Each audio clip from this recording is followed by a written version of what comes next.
Andy XL back again with another NFXL podcast. Um, I did one of these in week one, looking at good week, bad week, and here it is again for week two. So we've got 2 weeks of results and now history. So as any team who got into my good week section last week backed it up in week two to make it a great start to their season. Has anybody moved from good to bad or bad to good in week two to balance the books? And are there any teams in the bad section for the second week in a row, and as a result, starting to see their season hopes disintegrate already? So let's look at the teams that had a good week in week two, and here they are for the second week in a row. The Green Bay Packers. Having given Detroit a beating in week one, the Packers have now followed up by showing Washington who is in command at Lambeau. And this was a win built on the foundations of a strong defensive performance. This D has been re-energized by the arrival of Micah Parsons, who seems to be settling in just nicely, thank you very much. The Packers' pass rush and D line kept one of the most mobile quarterbacks in the game firmly in the box and all but shut down the Commanders' running game too. Daniels did not have the time he needed to find targets downfield either. So this Packers D is a unit to be reckoned with for sure this season. And the offense delivered behind a patchwork O line that was missing two of its starters for this game. Jordan Love was highly efficient and has the look of a quarterback who is growing in confidence and could be set to put himself in the upper echelon of NFL quarterbacks this season. This has been a pretty much perfect start to the season for the Packers, who now head out on the road to Cleveland, a nice place to go at the moment, before Micah Parsons and his new pals go back to Dallas. That'll be interesting in week four. If their O line can stand up to the Browns' strong D line, they will have a great chance to head to Dallas with a perfect 3-0 record and a big smile on their faces. So, great start to the season for the Green Bay Packers. And here's another team in this column for the second week in a row, the Indianapolis Colts. 2 wins out of 2 for the Colts, and this is one against a definite playoff contender in the Broncos, which puts it into a different light to their week one win over a listless Dolphins team. In truth, they got a bit of fortune with a call late in the game that gave them a second and easier chance to kick the game winning field goal, but they showed all game that they could live and compete with the Broncos, which puts them at a similar level to Denver as postseason possibles. Prior to the start of the season, that looked a long shot to me. Now it's a real possibility. They'll go into week three, top of the AFC South, and a win at the Titans would keep them there for at least another week. Quarterback Danny Dimes and running back Jonathan Taylor both stood out in this game, which puts the former right in the comeback player of the year frame. That's Daniel Jones, and the latter, Jonathan Taylor, as an outsider for MVP honours. But they should both be thankful they get to play behind this Colts O line that has been superb in the first 2 weeks. So another team that's got off to a great start this season. And here's number three, the Los Angeles Chargers. They backed up their huge week one result against the Chiefs with another strong showing in taking down the Raiders in week two. So, that's chalk that one up as well. The Chargers are off to a great start. Their offense was efficient rather than spectacular here, although for a second week in a row, Lad McConkey, Keenan Allen, and Quinton Johnston all contributed to another good showing for Justin Herbert at quarterback. Having a variety of quality receivers to target is a great thing for a team and a quarterback for sure to have. The running game is not quite fired yet, as veteran Najee Harris is taking time to get going, having missed all the pre-season, and rookie Amari Hampton to find his feet in this league. But if they can start to get up to full speed, then that could be another major plus offensively. But this win was really all about defense, generating 3 picks, sacks aplenty, and pretty much shutting down the Raiders' offense. So the pass offense is playing at a good level, good to high level, as is the D. And there is reason to think the ground offense will improve as the season progresses, making the Chargers' outlook a really positive one. And with the Chiefs and Broncos losing in week two, the Chargers were the only winners in the AFC West in week two, making a good week a really good week. Right, fourth team. They were in the bad. Didn't have a good week one, but they certainly had a good week two. The Detroit Lions. They got a real kick in the teeth in Green Bay in week one. The Lions, and after that, the Lions' offense roared back to top form against the Bears. The O line was much better, which allowed Jared Goff to have a superb game in utilising Amon-Ra St. Brown and Jameson Williams in particular, and also saw Sonic and Knuckles combine for 150 yards on the ground and a touchdown apiece. So the question now is, what is the real truth about this Lions offense? The version we saw against the strong Packers D, or the one we saw against the Bears? We may well get an answer to that in week 3 when the Lions travel to Baltimore. After the Ravens, they host the Browns in week 4. So 2-2 after 4 weeks will surely be the least the Lions can expect now. So they're getting back into contention after a poor start. Right, next one. San Francisco 49ers. The 49ers get 2-0 on the season, despite being without Brock Purdy, George Kittle, and Brandon Ayuk for their hard-earned win over the Saints in week 2. Mac Jones played well after a hesitant start.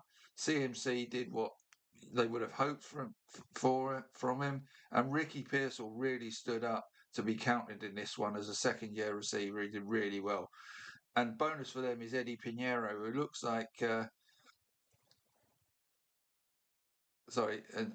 Pinheiro, who looks like he may have solved their kicking problem. He made the kicks they needed to win this game, and they now share the divisional lead in the NFC West with the Rams and the Cardinals. With Purdy, Kittle, and Ayuk out for the next 3 games at least, the 49ers will do well to stay where they are now as they host the Cardinals in week 3, the Jags in week 4, and then travel to face the Rams in week 5. With all 4 NFC West teams winning in week 2, the 2 games in division in the next 3 weeks become huge for the 49ers. But what would have been even more so had they not won this game over the Saints. This now, in retrospect, is one they had to have, and they got it, so it's a good week for them. Buffalo Bills. The Bills were expected to beat the Jets in week 2, but did so with room to spare to move to 2-0, and in the AFC East, now they get to host the winless Dolphins and then the Saints in the next 2 weeks before a 3rd consecutive home game against the Patriots in week 5. So there's a clear path to 5-0 that can be seen for the Bills now, and they could be well in control of their division so they keep up their current form. Then we've got the Philadelphia Eagles.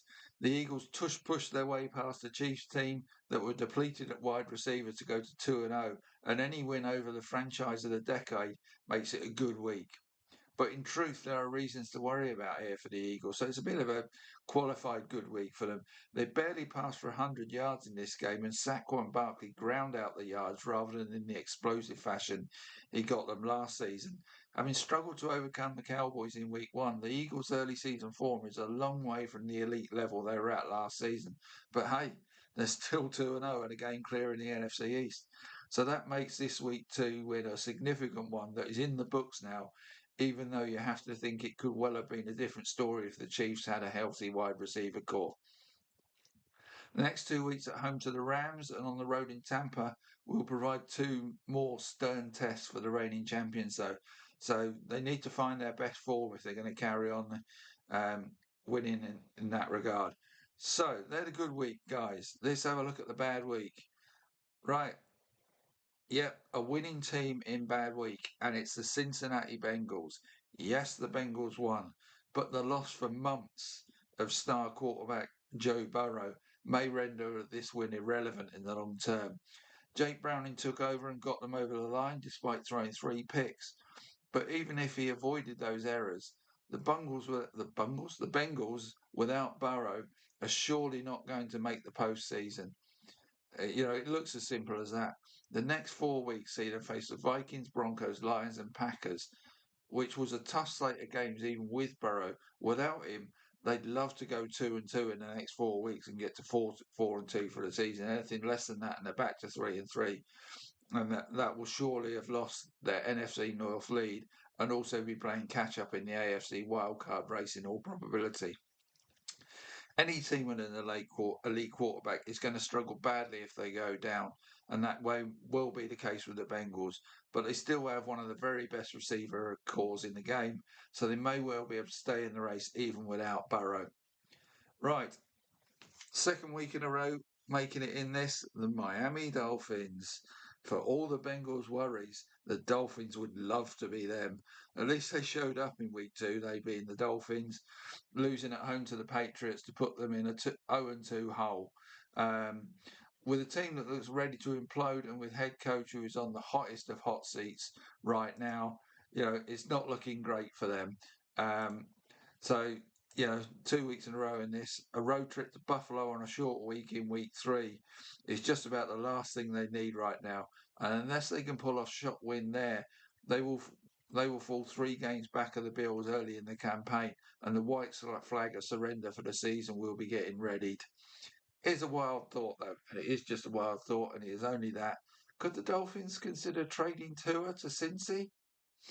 Or maybe the Giants could do likewise with Russell Wilson? Since he might be looking for a quarterback, cap space wise, Tua would be hard to do for the Bengals, but Wilson might be doable. It's just a thought that came to my head, so I thought I'd throw it out there. It won't happen, but I'm just saying an 0-2 team with a quarterback who can be made use of for the Bengals receiving corps makes sense to me. Right, enough of that. Let's go on to the next team who had a bad week, the Houston Texans. The Texans' offense laid another egg against the Bucs in week 2. The O-line remains a massive concern here, as the Texans failed to run the ball effectively, bar a late touchdown for Nick Chubb, and also did not provide CJ Stroud with enough protection to succeed. And Stroud himself is beginning to look like a quarterback who has lost confidence in his O-line and is allowing that to affect his own performance levels.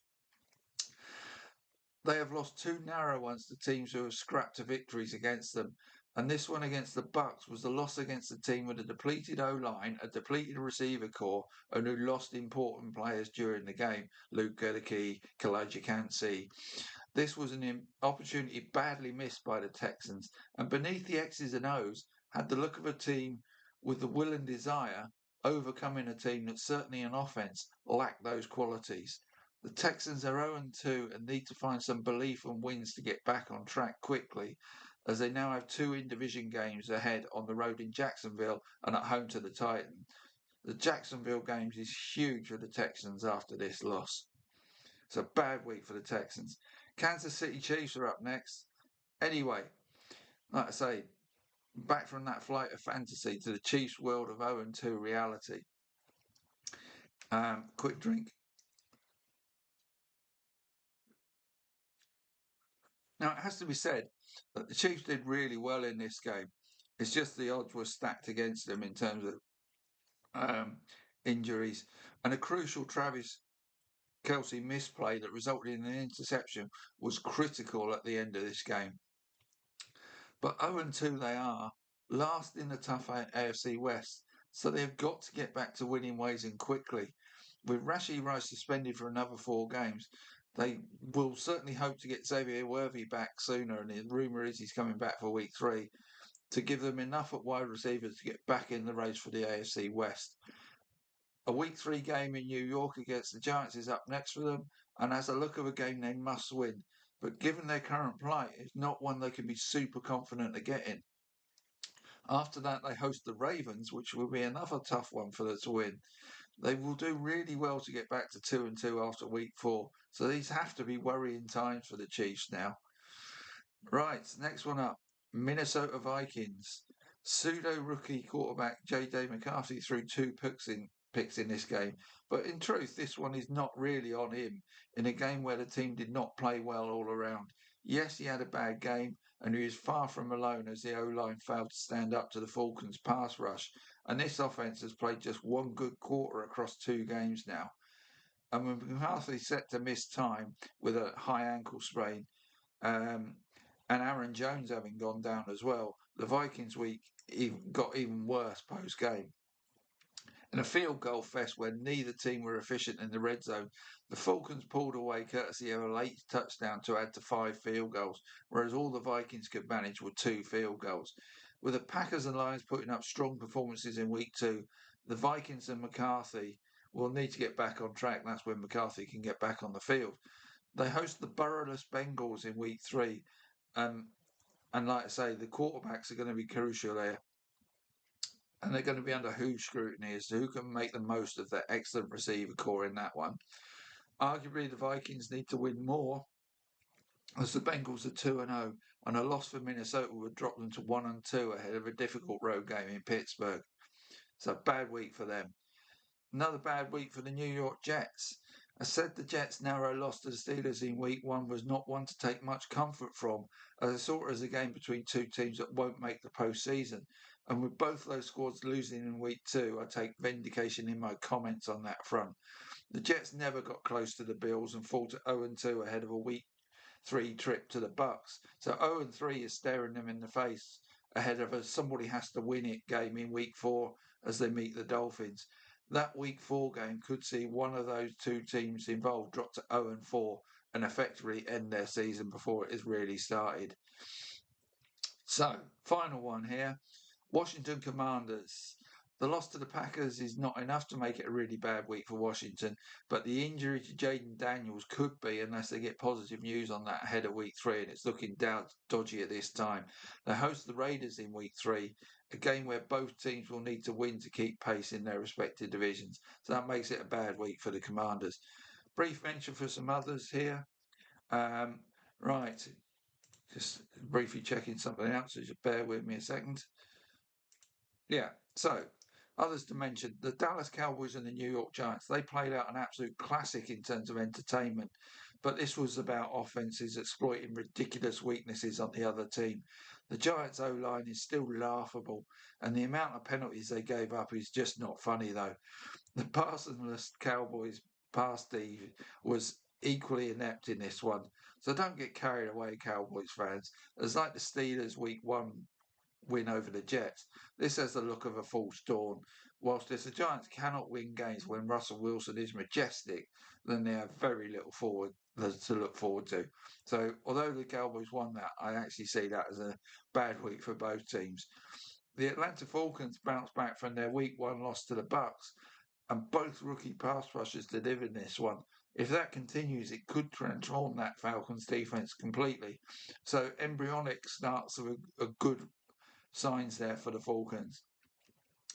As I said earlier, the Pittsburgh Steelers week one win over the Jets may have been a false dawn as it came against a poor team, and the Steelers' loss to the Seahawks in week two reinforces my belief that this team is not good enough to make the postseason, making it a bad week for them. Right, I'm just briefly going to go through some other things here, just to tag on the end. That's like weekly updates. MVP leaders. Here's my list. 1 Josh Allen, 2 Lamar Jackson, 3 Jalen Hurts, 4 Jordan Love, 5 Justin Herbert, 6 Baker Mayfield, 7 Jonathan Taylor, and 8 Patrick Mahomes. Allen has a 71% completion rate right now and has passed for 542 yards and a brace of touchdowns, whilst adding 89 yards and another pair of touchdowns on the ground as the Bills have got off to a 2-0 start. Jackson has also started really well as the usual suspects top this list. Jalen Hurts has passed for just 250 yards and no scores across 2 games, but his mates on the brotherly shove have got him 3 scores on the ground. And with the Eagles 2-0, he is still high on this list right now. Love, Herbert and Mayfield have all played well on 2-0 teams that look set for success this season, so must be coming into the conversation. But with the possible exception of Herbert, are quarterbacks that have not generally been seen as amongst the league's elite prior to this season, so they may need their teams to keep winning to be more than MVP long shots. Jonathan Taylor is the only non-quarterback on this list. Well, he's racked up 313 scrimmage yards and 6 scores in his first 2 games. That puts him on track for a 2,500 yard season, which would eclipse Saquon Barkley's total of last season. He won't keep up that pace, but if he's still healthy, will be a more likely MVP candidate than Daniel Jones should the Colts continue to thrive in 25.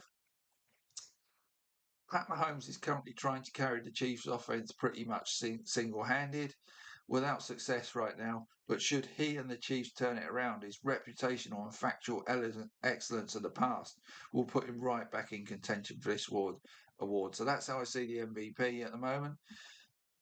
Offensive Rookie of the Year, 5 I've got in this. Number 1, Cam Ward. 2, Ted McMillan. 3, Tyler Warren. 4, Ashton Jonte, and 5, Harold Fennin. Early stages, But Ward and McMillan are both playing really well on bad teams. Warren has made a very positive start for the Colts. Aston Jonty is off to a slowish start, but he's such an explosive talent. He's just a breakout game or two away from jumping to the top of this list, while Fanning is more than delivering on a poor Browns team so far. So 5 names there that I think are in contention for O'Roy, Offensive Rookie of the Year. Right, finally, power rankings for teams. Same as did last week. I'll list the top ones that I think are the real contenders to win it all this season. Number 1, Tampa Bay. 2, Buffalo. 3, Baltimore. 4, Philadelphia. 5, the LA Chargers. 6, Green Bay. And 7, Detroit.